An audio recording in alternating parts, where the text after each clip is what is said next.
Hello guys, कैसे हैं आप सब। हमारे चैनल टेक्निकल शबी में आपका स्वागत है। कभी ना कभी तो आपने सोचा ही होगा कि देश में आईपीएल का इतना बड़ा महाकुंभ चल रहा है, पैसा पानी की तरह बह रहा है, तो क्या सिर्फ खिलाड़ी और टीम ऑनर्स ही पैसा कमा रही हैं या हमारी सरकार भी कुछ कमा रही है? और अगर कमा रही है तो कितना कमा रही है? और क्या इससे हमारी इकोनॉमी पे भी कुछ फर्क पड़ रहा है या नहीं? सब जानेंगे इसी एक वीडियो के अंदर। तो अगर आप चैनल पर पहली बार विजिट कर रहे हैं तो वीडियो को लाइक, चैनल को सब्सक्राइब जरूर करें। आईपीएल दुनिया के सबसे ज्यादा देखे जाने वाले स्पोर्ट्स में से एक है। और अगर बात करें क्रिकेट की तो दुनिया में नंबर 1 है। पूरी दुनिया में इसके 100 करोड़ से भी ज्यादा फैन है। 90 करोड़ तो सिर्फ इंडिया में है। इकोनॉमिक टाइम्स की रिपोर्ट के मुताबिक आईपीएल का वैल्यूएशन तकरीबन $10.9 बिलियन है, जो इसको दुनिया का सेकंड मोस्ट इम्पोर्टेंट लीग बनाता है। NFL यानी कि नेशनल फुटबॉल लीग के अलावा जितने भी स्पोर्ट्स हैं, आईपीएल ने उन सबको पीछे छोड़ दिया है।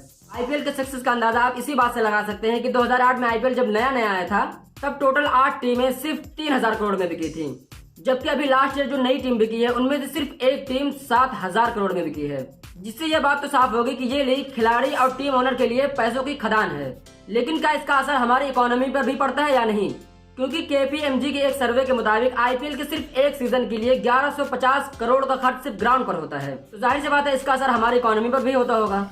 तो आइए देखते हैं कि हमारी जीडीपी पर इसका कितना असर पड़ता है। क्योंकि जब आईपीएल स्टार्ट होता है तो उस दौरान देश की ओवरऑल जीडीपी में एक बहुत बड़ा उछाल देखने को मिलता है अलग अलग सेक्टर में। पहली चीज टूरिज्म को बूस्ट मिलता है, क्योंकि आईपीएल में इतने सारे गैर मुल्की खिलाड़ी भी खेलते हैं। 4 खिलाड़ी तो हर मैच में खेलते ही खेलते हैं, तो उनको देखने के लिए विदेशी ऑडियंस भी आती है इंडिया मैच देखने।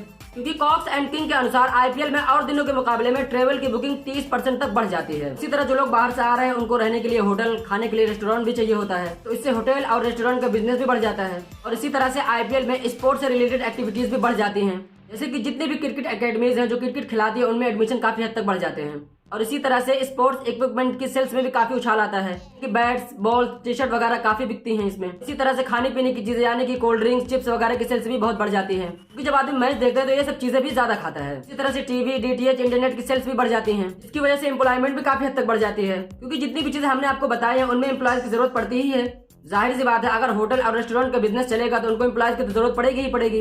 और भी जितनी चीजें अगर उनकी सेल्स बढ़ेगी तो जाहिर सी बात है उनको भी एम्प्लॉयज की जरूरत पड़ेगी। ठीक इसी तरह अलग अलग स्टेडियम में मैच होते हैं तो स्टेडियम वालों को भी ग्राउंड स्टाफ की जरूरत पड़ती है, यहाँ भी एम्प्लॉयमेंट निकलेगी। ओवरऑल इन 60 दिनों के अंदर पूरा का पूरा इकोसिस्टम कहीं ना कहीं कमा रहा होता है। ये तो बात हो गई हमारे जीडीपी की। अब आते हैं अपने असल मुद्दे पर, वो ये कि हमारी सरकार कितना कमा रही है। कि अब तक आपको पता चल चुका है कि टीम ओनर और खिलाड़ियों के अलावा कौन कौन कितना कितना कमा रहा है, लेकिन सबसे बड़ा बॉस जो है यानी कि हमारी सरकार, वो कितना कमा रही है। कि असल कमाई तो सरकार ही कर रही है। सरकार का फंडा एकदम सीधा है। सरकार कहती है देखो भाई, तुम लोग मोटा पैसा छाप रहे हो तो लाओ, लाइन में लगकर अपना अपना टैक्स हमें अदा करो। सबसे पहले नंबर आता है बीसीसीआई का। शायद ही आपको मालूम होगा कि बीसीसीआई एक एनजीओ टाइप की संस्था है, और जाहिर सी बात है जितने भी एनजीओ हैं वो टैक्स फ्री होती हैं। तो बीसीसीआई कहता है कि हम एक नॉन प्रॉफिट संस्था हैं, हम देश में सिर्फ क्रिकेट को प्रमोट कर रहे हैं, तो हम किस बात का टैक्स दें। लेकिन जब से आईपीएल आया है तब से सरकार ने कहा कि देखो भाई, तुम भी दबा के पैसा कमा रहे हो तो अब शराफत से टैक्स अदा करना शुरू कर दो। और तब जाकर यानी कि 2008 से बीसीसीआई ने गवर्नमेंट को टैक्स देना शुरू किया, और अब तक सिर्फ बीसीसीआई ने अकेले तकरीबन 3500 करोड़ का गवर्नमेंट को टैक्स दे चुकी है। इसी तरह जितने भी टीम ओनर्स हैं उन्होंने जितना भी पैसा कमाया उनका टैक्स भी गवर्नमेंट को गया। और जो इतने महंगे 15-15, 20-20 करोड़ में खिलाड़ी बिके उनका इनकम टैक्स कहाँ गया, वो भी गवर्नमेंट को गया। और इस तरह से जितनी भी चीजें हमने आपको गिनवाई है वो सब किसी न किसी टैक्स के दायरे में आती है। कोई जीएसटी के, कोई किसी और के। टैक्स का सारा पैसा सब जानते हैं कि गवर्नमेंट को जाता है। तो इसका सीधा सा मतलब है कि सबसे मोटा पैसा हमारी सरकार ही कमा रही है। वैसे आपको क्या लगता है आईपीएल में और कौन कौन कमा रहा है? कमेंट सेक्शन में जरूर बताएं, सट्टेबाजों को छोड़कर, क्योंकि वो एक नंबर के चोर लोग होते हैं, वो टैक्स वगैरह नहीं देते हैं। क्योंकि ये बात सब जानते हैं कि आईपीएल में एक बॉल पे सट्टा लगता है, लेकिन सट्टा वाले जो है वो चोर होते हैं, वो टैक्स वगैरह नहीं देते, इसलिए हमने उनको इस वीडियो में जगह ही नहीं दी। और अगर वीडियो पसंद आए तो वीडियो को लाइक, चैनल सब्सक्राइब जरूर करें।